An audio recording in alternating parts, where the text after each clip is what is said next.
உலக மக்கள் எல்லோருக்கும் வணக்கம். நான் உங்கள் ஜி கோபால் பேசுகிறேன். இன்னைக்கு நாம் பேசக்கூடிய தலைப்பு செவ்வாய் பகவானுடைய பெயர்ச்சி.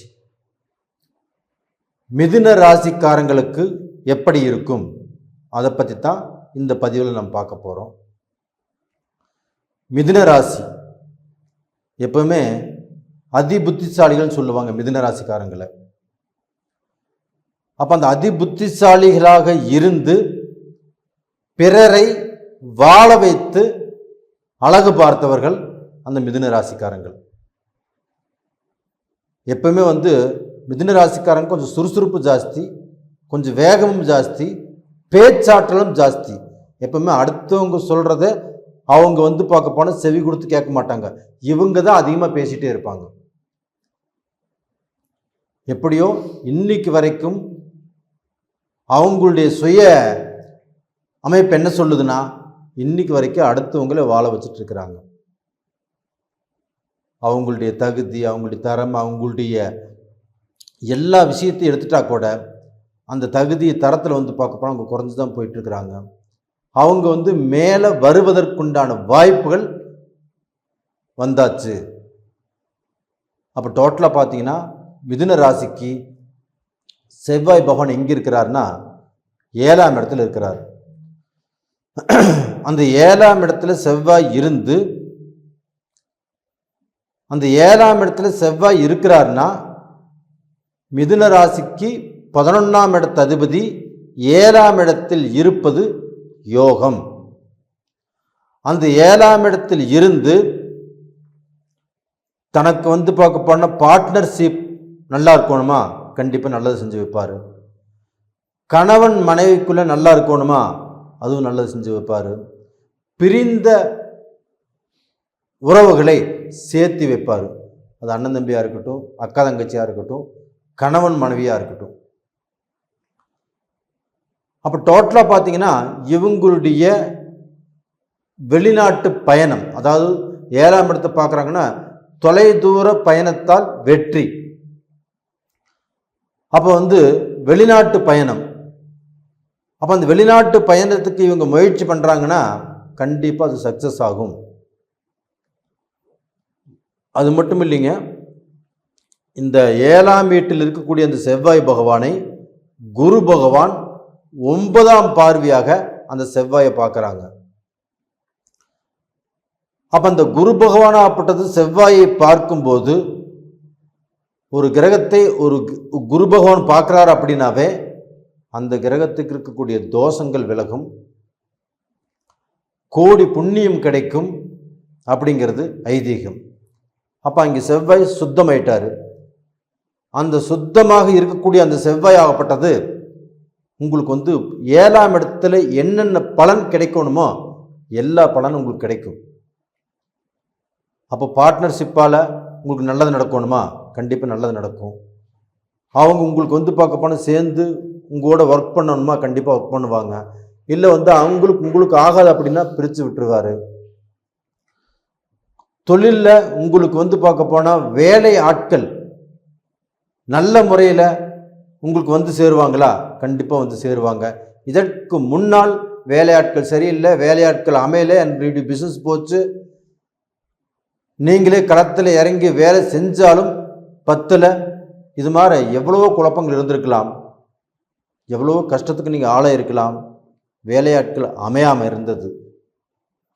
இப்போ அந்த வேலையாட்கள் திருப்தியாக அமைவாங்க, நீங்கள் சொல்கிறத கேட்பாங்க. அப்போது உங்களுடைய பார்வையில் அவங்க இருப்பாங்க, அவங்க எல்லாருமே கரெக்டாக இருப்பாங்க. இது போக பெரிய பெரிய ஃபேக்ட்ரி வச்சிருக்கிறவங்களுக்கு கண்டிப்பாக இந்த செவ்வாயுடைய அனுக்கிரகமாகப்பட்டது நல்லதை பண்ணும், நல்ல வழிகாட்டும். ஒரு பிஸ்னஸில் ஒரு படி இம்ப்ரூவ்மெண்ட்டுங்கிறது உங்களை பண்ணும்.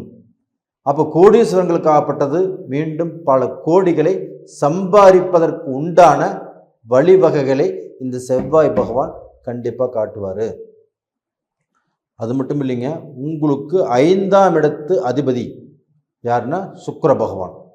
அந்த சுக்கிர பகவானையும் இந்த குரு பகவான் 9ஆம் பார்வையாக பார்த்துட்டார். எப்பவுமே ஒரு மனுஷனுக்கு பார்க்க போனால் திரிகோண ஸ்தானங்கள் அப்படிங்கிறது 1, 5, 9. அப்போ பார்க்க போனால் அந்த 3மே திரிகோண ஸ்தானங்கள். இதில் பார்க்க போனால் 5ஆம் இடம் என்பது திரிகோண ஸ்தானம். அந்த திரிகோண ஸ்தானாதிபதி சுக்கிர பகவான். அந்த சுக்கிர பகவானை அந்த குரு பகவான் 9ஆம் பார்வையாக பார்த்துட்டார். மிதுன ராசிக்காரங்களுக்கு இது ஒரு பொற்காலம்னே சொல்லலாம். அப்ப இந்த பொற்காலத்தை நீங்கள் பயன்படுத்திக்கோங்க. இதற்கு முன்னாண்ட கஷ்டம், நஷ்டம், வேதனை, துன்பம், அவங்கனால கெட்டு போனேன், இவங்கனால கெட்டு போனேன், என்னுடைய காசு போச்சு, நான் சீட்டு போட்டு என்னுடைய காசு போச்சு, என்னுடைய காசை எடுத்துட்டு போயிட்டாங்க, இத்தனை கதைகள் உங்களுக்கு இருந்திருக்கலாம். அது எல்லாமே மறந்துருங்க. மறந்துட்டு நீங்கள் பார்க்க போனால் புதுசாக களத்தில் இறங்குங்க. கண்டிப்பாக இந்த செவ்வாய் பகவானுடைய ஆதிக்கம் உங்களை வளர வைக்கும். இந்த 5ஆம் இடத்துடைய அதிபதி சுக்கிர பகவானை குரு பார்த்ததுனால அந்த 5ஆம் இடத்து அதிபதியும் சிறப்பாக இருக்கிறதுனால கண்டிப்பாக நீங்கள் தலையெடுக்க போகிறீங்க. அப்போ தலையெடுத்து ரொம்ப செல்வாக்கா, செல்வ சிறப்பாக உங்களுடைய கடனிலிருந்து, உங்களுடைய கஷ்டத்திலிருந்து, உங்களுடைய பிரச்சனைகளிலிருந்து நீங்கள் தப்பித்து வாழ்வதற்குண்டான வாய்ப்பு உங்களுக்கு இப்போ வந்தாச்சு. இது போக உங்களுக்கு 3ஆம் இடத்து அதிபதி சூரிய பகவான். அந்த சூரிய பகவானுடைய வீட்டையும் அந்த குரு பார்த்து அந்த சூரிய பகவானையும் குரு பார்க்குறாங்க. அப்போ அந்த சூரிய பகவான் எங்கே இருக்கிறாருன்னா உங்களுடைய ராசிக்கு 7ஆம் இடத்துலேயே இருக்கிறாங்க. 7ஆம் இடத்துல யாராக இருக்கிறாங்க? சூரியன், சுக்கிரன், புதன், செவ்வாய். இந்த 4 கிரகத்தையும் குரு பார்க்குறாங்க. அப்போ ஒரு கிரகத்தை குரு பார்க்குதுனாவே தோஷம் விலகிடும், புண்ணியம் கிடைக்கும், பாவங்கள் அகன்று போயிடும் அப்படிங்கிறதா அந்த ஐதீகம். அப்போ அந்த குரு பிரகஸ்பதி உங்களுக்கு நல்லதை பண்ணியிருக்கிறாரு, நல்ல வாழ்வதற்கு வழிவிட்டிருக்கிறாரு. இதை பயன்படுத்திக்கோங்கன்னு சொல்கிறேன். அப்போ அந்த 3ஆம் இடத்து அதிபதியும் அந்த குரு பார்த்ததுனால உங்களுக்கு பார்க்க போனால் வெற்றி, எங்கே போனாலும் வெற்றி, எதை செஞ்சாலும் உங்களுக்கு சாதகமாக அமையும். நீங்கள் பார்க்க போனால் எதிர்பார்க்காதவங்க எல்லாமே உங்களை பார்ப்பாங்க. பெரிய மனிதர்களுடைய நட்பு கிடைக்கும். அவங்க மூலியமாக உங்களுக்கு பார்க்க போனால் ஏதோ ஒரு சப்போர்ட் கிடைக்கும். ஒரு நல்ல பொசிஷனுக்கு வரக்கூடிய வாய்ப்புகள் ஆகப்பட்டது உங்களுக்கு இருக்குது. மிதுன ராசிக்காரங்களே, நீங்கள் பட்ட கஷ்டங்கள் எல்லாமே ஒளிந்தது. இந்த செவ்வாய் பயிற்சினால உங்களுடைய வாழ்க்கையில் நீங்கள் நல்ல பொசிஷனுக்கு வருவதற்குண்டான தடம் போட்டாச்சு. அப்போ நீங்கள் பார்க்க போனால் உழைக்க வேண்டியது, உங்களுடைய வேலையை நீங்கள் பார்க்க வேண்டியது, உங்களுடைய வேலையில் என்னென்ன மிஸ்டேக் இருக்குதோ அதெல்லாம் உங்கள் கண்ணுக்கு கண்டிப்பாக தெரியும். இது எல்லாமே கரெக்ட் பண்ணாவே கண்டிப்பாக நல்லா வந்துடுவீங்க. அது மட்டும் இல்லைங்க, அந்த செவ்வாய் பகவான் ஆகப்பட்டது 4ஆம் பார்வையாக உங்களுடைய ராசிக்கு 10ஆம் இடத்தை பார்க்குறாங்க. 10ஆம் இடம் என்பது தொழில் ஸ்தானம். அப்போ அந்த தொழில் ஸ்தானத்தை செவ்வாய் பகவான் பார்க்கறதுனால கண்டிப்பாக உங்களுக்கு தொழில் நல்லா இருக்கும், தொழிலில் ஒரு முன்னேற்றம் கிடைக்கும். இது போக இரும்பு, இயந்திரம், மோட்டார் சம்மந்தப்பட்ட தொழில் நல்லாயிருக்கும். ரியல் எஸ்டேட் பண்ணுறவங்க அவங்களுக்கு நல்லாயிருக்கும். மிலிட்ரி சம்மந்தப்பட்டவங்க, காவல்துறை சம்மந்தப்பட்டவங்க, டாக்டர் சம்மந்தப்பட்டவங்க இவங்களுக்கும் இது எல்லாமே நல்லாயிருக்கும், தொழிலில் நல்லாயிருக்கும். இது போக 7ஆம் பார்வையாக உங்கள் ராசியே பார்க்குறாங்க. அப்போ உங்கள் ராசியை பார்க்கறதுனால கண்டிப்பாக நீங்களும் பார்க்க போனால் கொஞ்சம் சுறுசுறுப்பு ஆயிடுவீங்க, கொஞ்சம் தெம்பு ஆயிடுவீங்க, எதையுமே சாதிக்கலான்னு புறப்பட்டுருவீங்க. 8ஆம் பார்வையாக உங்கள் ராசிக்கு 2ஆம் இடத்தை பார்க்குறாங்க. குடும்பம் நல்லா இருக்கும், பண வரவு நல்லா இருக்கும், குடும்பத்தில் சந்தோஷம் கிடைக்கும், ஒரு மன அமைதி கிடைக்கும். ஏன் சொல்கிறேன்னா, அந்த குரு அந்த செவ்வாயை பார்த்து இந்த செவ்வாய் உங்களுடைய ராசிக்கு 2ஆம் இடத்தை பார்க்குறாங்க. அப்போ டோட்டலாக பார்த்தீங்கன்னா உங்களுடைய வாழ்க்கையில் நல்ல பொசிஷனுக்கு வருவதற்குண்டான வாய்ப்பை குருவும் செவ்வாயும் இணைஞ்சு கொடுத்துருக்குறாங்க. கண்டிப்பாக நல்லா இருப்பீங்க.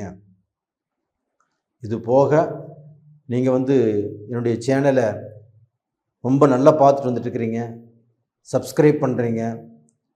உங்களுடைய ஊக்குவிப்புக்கு என்னுடைய சிரம் தாழ்ந்த வணக்கங்கள். சப்ஸ்கிரைப் பண்ணாதவங்க சப்ஸ்கிரைப் பண்ணிக்கோங்க. நேயர்களே, இந்த பதிவு பிடிச்சிருக்குன்னு நினைக்கிறேன். பிடிச்சிருந்தா லைக் பண்ணுங்கள், சப்ஸ்கிரைப் பண்ணுங்கள், ஆல் அப்படிங்கிற பெல் பட்டனையும் ப்ரெஸ் பண்ணிக்கோங்க. உங்களுடைய விதிப்பலன் இப்போ நடக்கக்கூடிய ஜாதகத்தில் உங்களுக்கு என்ன தசை நடக்குதோ இதை வச்சு தான் உங்களுடைய விதிப்பலனை சொல்ல முடியும். அப்போ அந்த ஜாதகத்தில் உங்களுடைய விதிப்பலன் எப்படி இருக்குது அப்படின்னு பார்த்துக்கோங்க. கீழே 2 நம்பர் கொடுத்துருக்குறோம், கான்டாக்ட் பண்ணுங்கள், வாட்ஸ்அப் பண்ணுங்கள். உங்களிடமிருந்து விடைபெறுவது உங்களின் ஜி கோபால். நன்றி, வணக்கம்.